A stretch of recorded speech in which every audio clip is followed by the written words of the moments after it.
আজ রবিবার, তাই সকাল থেকে ভাবছি কি করে দিনটা কাটাবো, কিন্তু না, চলে এসছে নাটক সঙ্গে সঙ্গে ভাবতে ভাবতে। মানে ওই যে মমতাময়ী নাট্য কোম্পানি আর এক অভিনেতার অভিনয় চলে এসছে, একদম সোশ্যাল মিডিয়াতে ঠিক ঠিক করছে তার অভিনয়। সে কি অভিনয়। ভাইপো কিন্তু অভিনয়টা শিখতে পারলো না। ভাইপো, তুমি কিন্তু এখনো কিন্তু কাঁচা আছো, অভিনয় শিখতে পারোনি।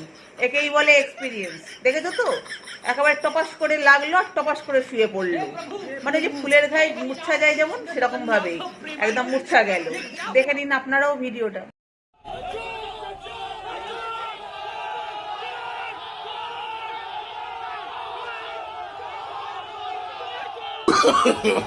No, no, no, no.